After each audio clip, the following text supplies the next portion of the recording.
एक राजा ने 2 गरुड़ के बच्चे खरीदे और एक गरुड़ को आकाश में उड़ाया। तुरंत वह आसमान में उड़ान भरने लगा, जबकि दूसरा गरुड़ अपनी डाल को छोड़कर उड़ ही नहीं रहा था। राजा परेशान हो गया। राजा ने ऐलान किया कि जो कोई भी इस दूसरे गरुड़ को उड़ाएगा उसे सोने के सिक्के बख्शीश में मिलेंगे। इनाम की लालच से कई लोग आए, लेकिन कोई भी गरुड़ को उड़ा नहीं सका। तभी एक गरीब किसान आया। सब सोचने लगे, यह गरीब किसान क्या गरुड़ को उड़ा पाएगा? किसान गरुड़ के पास गया और वापस आ गया। राजा ने आकाश की ओर देखा तो वह दूसरा गरुड़ पहले गरुड़ से ज्यादा ऊंचाई पर आसमान में उड़ रहा था। राजा ने हैरान होकर किसान से पूछा, तुमने ये कैसे किया? किसान ने कहा, मैंने ज्यादा कुछ नहीं किया, बस वह गरुड़ जिस डाल पर बैठा था वह डाल ही तोड़ दी। उसी समय वह आसमान में ऊंचा उड़ने लगा। निष्कर्ष, हम सब भी उस गरुड़ की तरह किसी न किसी डाल से जुड़े रहते हैं, कोई पारंपरिक व्यवसाय से तो कोई छोटी बड़ी नौकरी से। हमारे भीतर का गरुड़ जो मिलता है उसी में संतोष मानता है। दोस्तों, याद रखें कि आपके डाल को कोई काटने नहीं आएगा। आसमान में ऊंची उड़ान भरनी है तो अपनी डाल खुद तोड़नी होगी। और कृपया अपने बच्चों को इन डालियों से ना बांधे, उन्हें आकाश में उड़ने दे। हो सके तो इनकी डाल को आप ही तोड़ दे, फिर देखना तुम्हारी डाली पर बैठा वह पंछी कैसे बहुत ज्यादा ऊंचा उड़ता है। एक लड़का पैदल किसी रास्ते से जा रहा था।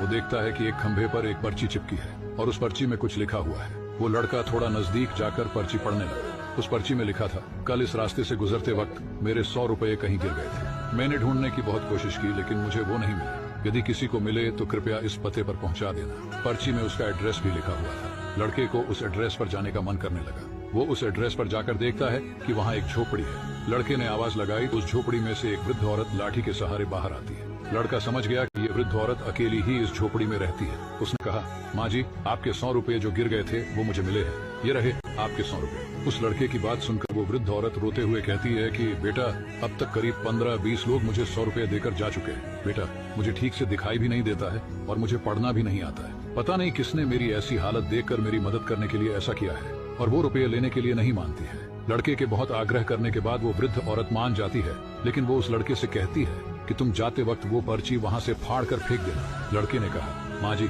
आप इस बात की फिक्र मत करना, मैं वो पर्ची फाड़ दूंगा। थोड़ी देर चलने के बाद उस लड़के ने सोचा कि आखिर मुझसे पहले आए हुए उन 15-20 लोगों ने इस पर्ची को नहीं फाड़ा, तो फिर मैं क्यों फाड़ दूं? वो लड़का उस पर्ची को बिना फाड़े ही वहाँ से चला जाता है। उस लड़के के मन में उस व्यक्ति के लिए बहुत ही आदर और सम्मान था जिसने ये तरीका ढूंढा था। सीख, हमारे मन में सिर्फ किसी जरूरतमंद की मदद करने की इच्छा होनी चाहिए। ये कहानी आपको रोने पर मजबूर कर देगी। एक गांव में एक गरीब आदमी रहता था। वो इतना गरीब और लाचार था कि उसके पास रहने को एक छोटी सी झोपड़ी थी। उसका एक 8 साल का बेटा था। जब वो 3 साल का था तभी उसकी माँ चल बसी थी। एक दिन गांव में मेला लगता है। लड़का अपने पिता के सामने मेले में जाने की जिद करता है। उसके पिता बोले, बेटा, मेरे पास पैसे नहीं है। ये सुनकर बेटा बहुत रोने लगा। बाबा, मुझे मेले में जाना है, बाबा, मुझे मेले में जाना है। उसके पिता बोले, ठीक है बेटा, मैं तुझे ले चलता हूँ, लेकिन मैं तुझे कुछ खरीद के नहीं दे सकता। बच्चा बोला, चलो चलो। फिर बाप बेटे दोनों मेले में गए। बूढ़ी का बाल, पापा पापा, बूढ़ी का बाल। आगे गया गन्ने का जूस। उसके पापा बोले, आगे चलते हैं। आगे गया तो मिठाई, मौत का कुआं। ये दिखाओ, ये दिखाओ। बाप को दुख भी हो रहा था कि मैं बच्चे को दिखा नहीं पा रहा हूँ और कुछ दिला भी नहीं सकता। आगे बच्चे ने एक बड़ा सा झूला देखा। वो झूले को देखकर उसमें खो गया और भीड़ में उसके पापा का हाथ कब छूट गया उसको पता ही नहीं चला। उसने देखा तो बाबा नहीं है। बाबा बाबा करके रोने लगा। वो दौड़ता हुआ अपने पापा को ढूंढने लगा। रास्ते में दुकान वाले उसे पूछ रहे थे, अरे बेटा, गन्ने का रस पिएगा? गन्ने का रस? चॉकलेट खाएगा? फोटो खिंचवाएगा? फोटो? वो जो चीजें अपने पापा से मांग रहा था, ये सब फोकट में देने की बात कर रहे थे। उसको सिर्फ बाबा चाहिए। दोस्तों, इसी तरह सब कुछ होने के बावजूद भी उसके पास एक चीज मिसिंग थी, वो है उसके पापा। कहानी कैसी लगी कमेंट में जरूर बताएं और ऐसी ही कहानी को सुनने के लिए हमारे पेज को। एक बार एक लोमड़ी रात को जंगल में घूम रही थी कि अचानक वो एक कुएं में जा गिरी। अब उसे समझ नहीं आ रहा था कि वो करे तो क्या करे, इसलिए उसने सुबह तक का इंतजार करने का सोचा। सुबह होते ही एक बकरी कुएं के पास से गुजरी और उसने लोमड़ी को देखा और कहा, तुम कुएं में क्या कर रही हो? तो लोमड़ी ने कहा कि मैं यहाँ पानी पीने आई हूँ और ये पानी आज तक का सबसे स्वादिष्ट पानी है, आओ तुम भी पी के देखो। बकरी ने बिना सोचे ही कुएं में छलांग लगा दी। थोड़ी देर पानी पीने के बाद बकरी ने बाहर जाने का सोचा तो देखा कि वो वहां फंस चुकी है। अब लोमड़ी ने कहा कि मैं तुम्हारे ऊपर चढ़कर बाहर निकल जाता हूँ और किसी को मदद के लिए ले आऊंगा। बेचारी भोली बकरी ने लोमड़ी की चाल नहीं समझी और बिना सोचे समझे हाँ कर दी। अब लोमड़ी बाहर निकलते ही बकरी को बोलने लगी कि अगर तुम थोड़ी भी समझदार होती तो कभी बिना सोचे समझे कुएं में नहीं आती और ऐसे नहीं फंसती। और लोमड़ी ये बोल के वहां से चली गई। निष्कर्ष, कोई भी निर्णय लेने से पहले सोचना चाहिए। बिना सोचे समझे कोई फैसला नहीं लेना चाहिए। भोले लोगों का अक्सर लोग फायदा उठाते हैं और काम होने के बाद छोड़ देते हैं। ये कहानी आपको भावुक कर देगी और आप किसी को भी वादा करने से पहले सोचोगे। एक ठंडी रात एक अरबपति को उसके घर के गेट के बाहर एक बूढ़ा गरीब आदमी मिला। उसने उससे पूछा, क्या तुम्हें बिना किसी गर्म कपड़े से ढके बाहर रहने पर ठंड नहीं लगती? बूढ़े आदमी ने जवाब दिया, मुझे नहीं लगती। मेरे पास कोई गर्म सामान नहीं है, लेकिन मुझे इसकी आदत हो गई है। तो अरबपति ने जवाब दिया, यहीं रुको, मैं अपने घर में से तुम्हारे लिए पहनने के लिए कुछ गर्म कपड़े ले आता हूं। गरीब आदमी बहुत खुश हुआ और कहा, मैं आपका इंतजार करूंगा सर। अरबपति अपने घर में घुस गया और वहां व्यस्त हो गया और उस गरीब आदमी के बारे में भूल गया। सुबह उसे उस गरीब बूढ़े आदमी की याद आई और वह उसे ढूंढने के लिए दौड़ पड़ा। लेकिन दुर्भाग्य से उसने पाया कि बूढ़ा गरीब आदमी ठंड से मर गया था। उसने चारों ओर देखा और उसे एक नोट मिला।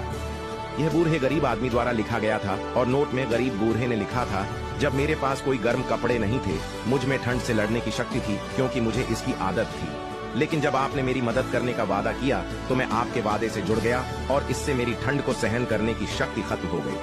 अरबपति को अपने किए पर बहुत अफसोस हुआ। वो खुद को कोसने लगा कि उसके झूठे वादे ने एक इंसान की जान ले ली। सीख, यदि आप अपना वादा पूरा नहीं कर सकते तो कुछ भी वादा ना ही करें। हो सकता है कि इसका आपके लिए कोई मतलब ना हो, लेकिन किसी और के लिए इसका मतलब सब कुछ हो सकता है। मेरे पति रात 9 बजे ऑफिस से घर आए। मैंने आते ही उनसे लड़ना शुरू कर दिया क्योंकि मैं उन्हें पसंद नहीं करती थी और मैं गुस्से में बोलती रही। मेरे पति ने कहा, मुझे खाना तो दे दो, बहुत भूख लगी है। मैंने कहा, खुद जाकर खा लो, मुझे नींद आ रही है। मेरे पति चुपचाप सुनते रहे और मैं पूरी रात उनसे लड़ती रही। जब सुबह हुई, मेरे पति ने मुझसे कहा, मुझे नाश्ता तो दे दो, मुझे ऑफिस जाना है, तू मेरा पीछा कब छोड़ेगा? मैंने गुस्से में कहा, मैं तुझसे तंग आ गई हूँ, भगवान करे तो मर जाए। मेरे पति कुछ नहीं बोले और ऑफिस चले गए। मैं अपने बच्चों को स्कूल से लेकर वापस आ रही थी तो मेरे घर के सामने बहुत भीड़ लगी हुई थी। भीड़ को देखकर मैं चौंक गई और अपने घर के करीब पहुंची तो देखा कि मेरे पति की लाश घर के सामने पड़ी थी। मेरे ऊपर कयामत सी आ गई। मेरे हाथ पैर कांपने लगे। मेरे अंदर एक सन्नाटा सा छा गया। लोग आपस में बातें कर रहे थे कि कार से मनोज का एक्सीडेंट हुआ है। मैं जोर से चीखने लगी और चिल्लाने लगी कि मनोज उठ जाओ, मैं अब तुमसे कभी नहीं लड़ूंगी, तुम्हें कुछ नहीं कहूंगी, मुझे कुछ नहीं चाहिए, उठो मनोज, तुम्हें भूख लगी थी ना, चलो मैं खाना देती हूँ। मैं मनोज के हाथ पैर चूमने लगी, मुझे छोड़कर ना जाओ, उठ जाओ। लेकिन मनोज कैसे उठता? उसे तो मेरी बद्दुआ और मेरी नहुसत, मेरे करबे लहजे ने मार दिया था। मनोज के जाने के बाद मुझे दुनिया के रंग नजर आने लगे। मुझे रिश्ते बदलते दिखने लगे। मेरे सब अपने मुंह से मुंह मोड़ने लगे। दुनिया के लोग मुझे गंदी नजरों से देखने लगे। फिर कुछ दिनों में मुझे मेरा घर छीन लिया गया। जो हिस्सा मेरा बनता था मेरे ससुराल वाले ने मुझे दे दिया। मनोज के मरने के बाद मुझे एहसास हुआ कि पति जैसा भी हो, चाहे पसंद का हो या नापसंद का, लेकिन औरत के सर का ताज होता है।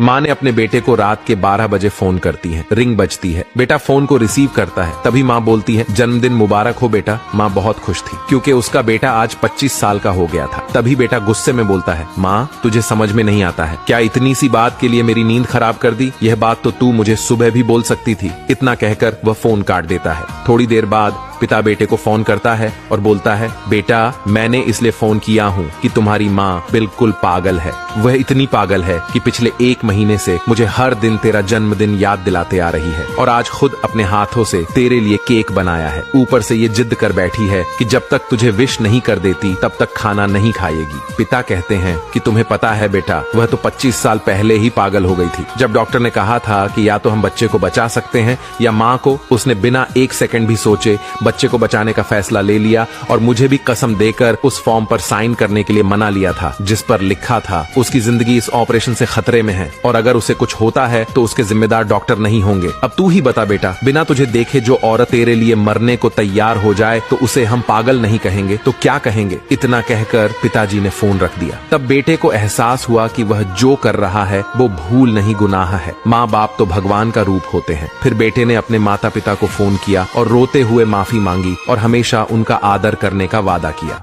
एक गलत फैसला मेरी जिंदगी तबाह कर दी। मैं 1 साल पहले घर वालों की मर्जी के खिलाफ घर से भागकर अपने प्रेमी से शादी कर ली थी, मगर शादी के 6 महीने बाद ही मेरा प्रेमी मुझे छोड़कर चला गया और जाते जाते यह भी बोल गया कि तुम अपने घर वालों की नहीं हुई तो मेरी क्या होगी, तुम्हारा जहां दिल करे वहां चली जाना। मैं कहां जाती, न ज्यादा पैसे थे और ना कोई नौकरी। जैसे तैसे करके मैंने 6 महीने निकाल दिए। किराए का मकान था तो मकान मालिक भी रूम खाली करने को कह रहा था। एक बार तो ख्याल आया कि मर जाऊं, लेकिन तभी पापा की कही बात याद आ गई। बिटिया जल्दबाजी मत किया कर, जल्दबाजी में तू खुद का नुकसान कर लेती है। तब मैं हंसकर बोलती थी, पापा आप हो ना। मुझे संभालने के लिए आज मुझे एहसास हो रहा था कि मैंने एक ऐसी गलती की है जिसका कोई उपाय भी नहीं है। जाए तो कहाँ जाए, शहर में कोई भी अपना नहीं था। फिर उसे याद आया कि पापा हमेशा कहते थे, बिटिया ये जीवन बहुत अनमोल है, अंतिम समय तक संघर्ष करना। अचानक में उठी और बहुत हिम्मत करके कांपते हाथों से अपने पापा को फोन किया। उधर से आवाज आई, हेलो कौन? मैंने रोते हुए कहा,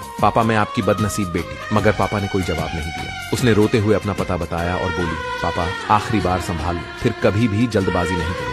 इतना कहकर मैं बेहोश हो गई। जब आंख खुली तो खुद को मैं अपने पापा की गोद में पाया। माँ और भाई भी पास खड़े थे। मैंने सबसे माफी मांगी और फिर कभी भी ऐसा गलत कदम नहीं उठाऊंगी, यह वादा किया और रोते हुए माँ, पापा और भाई से लिपट गई। कहानी की सीख, कोई भी गलत कदम उठाने से पहले एक बार जरूर सोचें